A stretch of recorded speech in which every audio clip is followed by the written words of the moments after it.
샬롬 10월 31일 화요일입니다.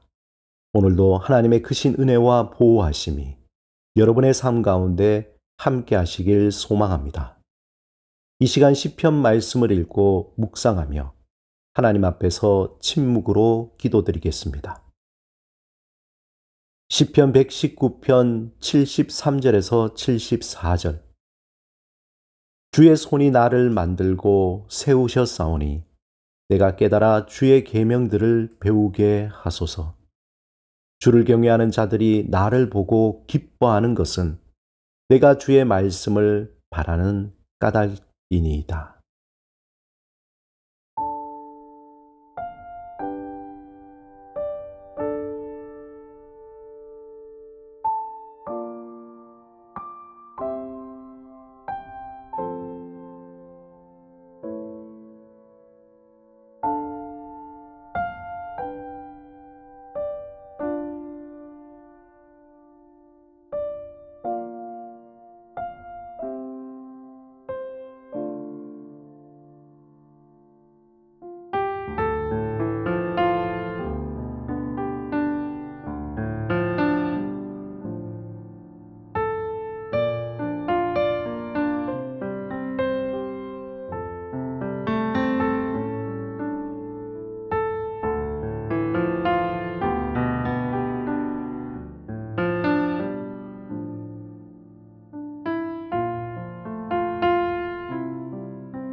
오늘 하나님이 우리에게 주신 말씀은 호세아 6장 1절에서 3절입니다. 함께 말씀을 읽고 우리에게 들려주시는 하나님의 음성을 듣겠습니다. 오라, 우리가 여호와께로 돌아가자. 여호와께서 우리를 찢으셨으나 도로 낫게 하실 것이요 우리를 치셨으나 싸매어 주실 것임이라. 여호와께서 이틀 후에 우리를 살리시며 셋째 날에 우리를 일으키시리니 우리가 그의 앞에서 살리라.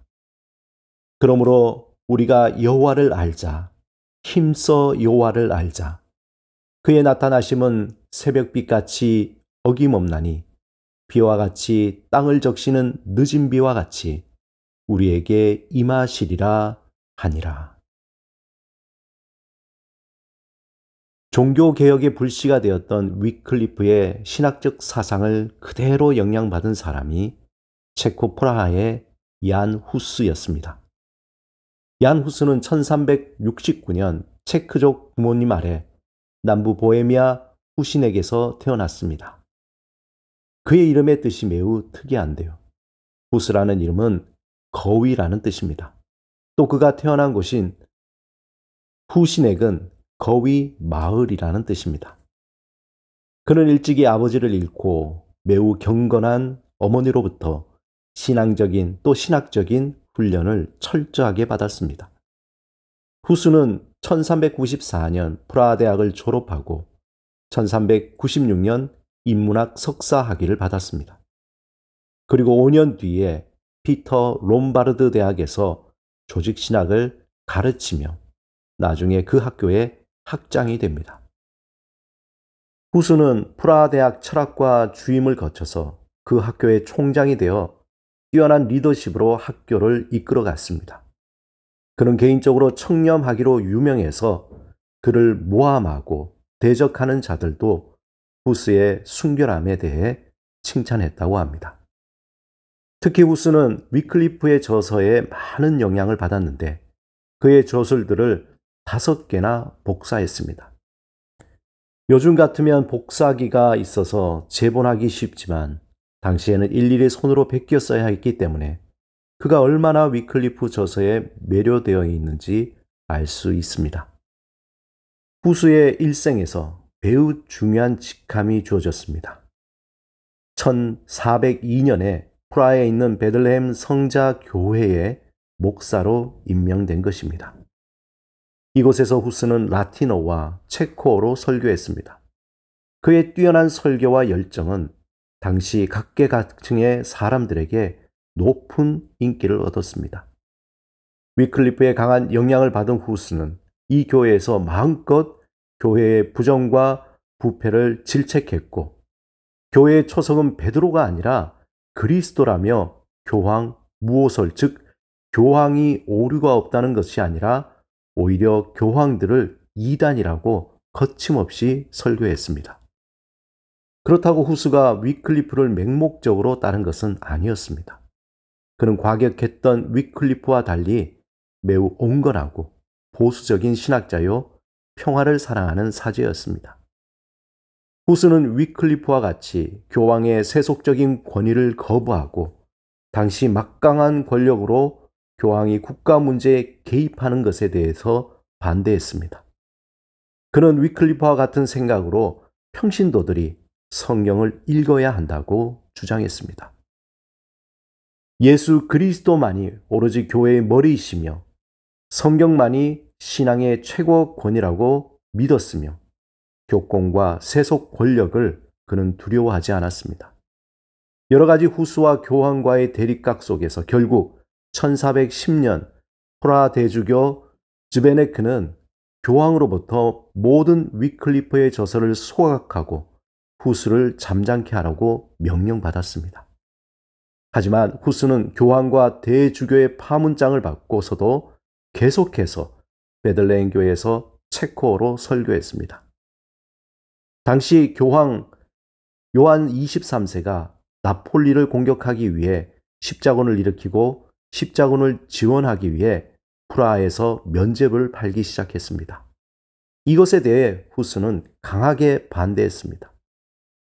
이 일로 그는 1414년 9월 1일에 콘스탄티 공회의 소환을 받고 체포되어 3개월 동안 감옥 생활과 병으로 지친 상태가 되었습니다. 후스는 공회에서 공식적인 정죄를 받게 되었고 끝까지 자신은 무죄하다고 주장했지만 결국 사제직을 박탈당했습니다. 그리고 안타깝게 1415년 7월 6일 화형에 처했습니다. 후스는 머리에 이단의 주모자라고 적힌 모자를 쓰고 손은 등 뒤로 기둥에 묶이고 사슬에 목이 묶여진 채 서서히 화형장의 불길 속에 타들어갔습니다. 그는 타오르는 불더미 속에서 시편의 고백으로 주여 내 영혼을 당신의 손에 맡기나이다 큰 소리로 기도했다고 합니다. 사람들은 그의 죄를 모아 라인강에 뿌렸다고 전해집니다.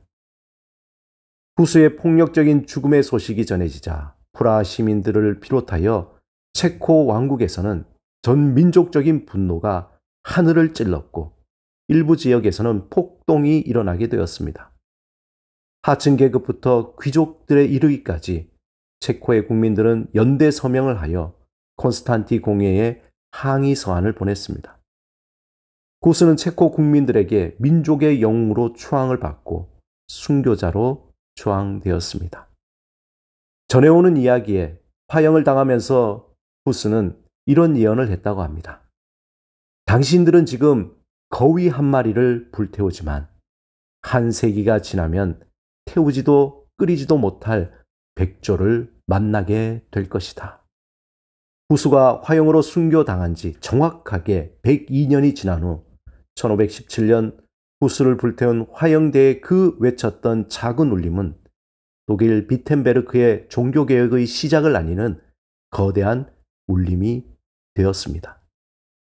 위클리프의 외로운 외침이 영국 옥스퍼드에서 종교개혁을 여는 작은 소리로 울렸다면 그 울림은 프라하에서 후스를 통해 시작해 많은 시민과 함께 유럽을 향해 외치는 큰 울림이 되었습니다.